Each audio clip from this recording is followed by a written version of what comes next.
Right then, we have our paddle, and that moves fine and dandy. And of course what we really need to do is to introduce to the game is the ball. Now if we just pop back to Breakout, we can see here the ball is nothing more than a round circle. I'm going to deliberately miss now, and you can see that when the game starts, the ball sort of started from down the bottom there and headed off in a, well, that one headed off left, and this one's going to head off sort of more straight and left, and hopefully we get another one, and that one's gone off a bit to the right. So it's kind of random the way that the ball starts out in the game. Now I want to keep this quite simple, so let's first of all talk about how do we get the ball into the game. Well, we're really left with two options. We can either paint the ball, just use a circle. We could, we could choose a ball from the library, and there are options in the library in things. We've got a baseball and a basketball. Here they come. I could use one of those graphics if I wanted to, but in Atari Breakout, if we just play it again, just remind ourselves it was just a simple, there it goes, just a sort of a grey round circle. So maybe the sprite library isn't the right thing to use here.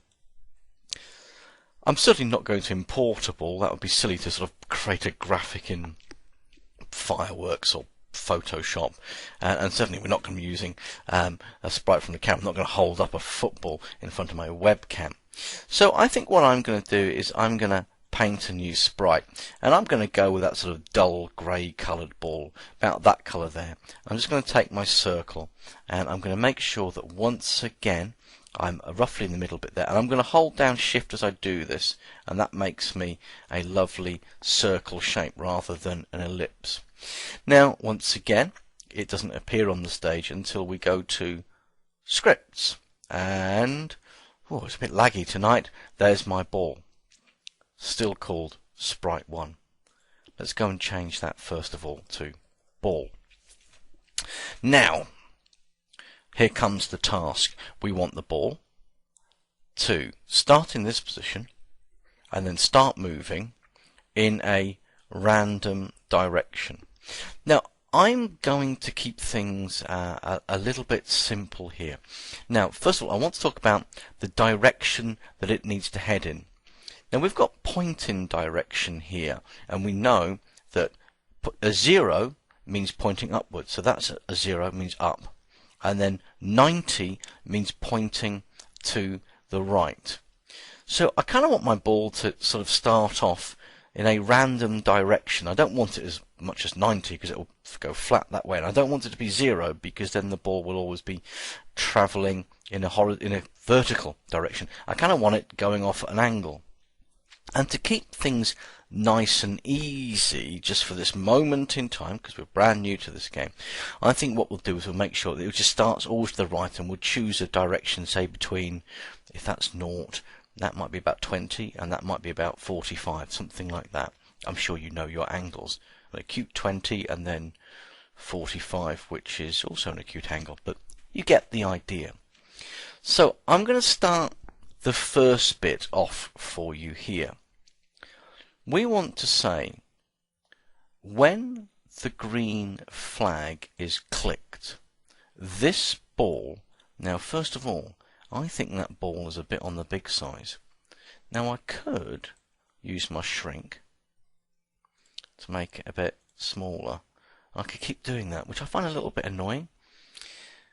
If you want to change the way something looks, in other words make something a bit smaller, you can head to looks, and you'll notice down here it's got set size to 90%.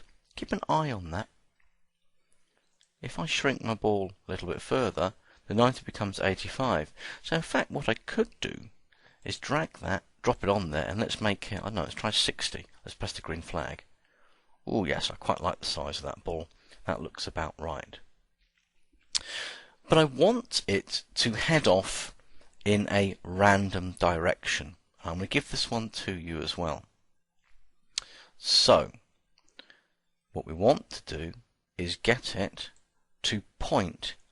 Now I'm not going to give this one to you. Let's make you do some work.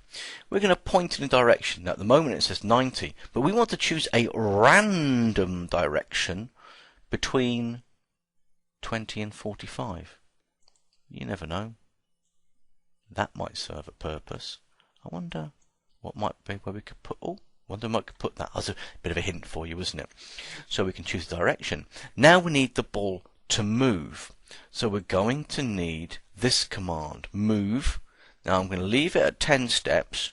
You see what happens with 10 steps. But if I were to press green now and then glue that to there, just watch the ball just for a moment. It moved 10 steps. And do it again. It moved 10 steps and it moved 10 steps. The whole point being is I can't get that to do that once. I need to keep doing that just like we did with the paddle forever. Just remind you, head back to the paddle. The script for the paddle, we had to follow the mouse forever. Now this ball has got to keep on moving forever. So we're going to need a forever one in there as well. There's one final thing. If it keeps moving at a certain speed, what happens when it touches the edge of the screen? Oh, there's no instruction for it to do anything when it touches the edge of the screen. We haven't told the computer to do anything. But I'll tell you what,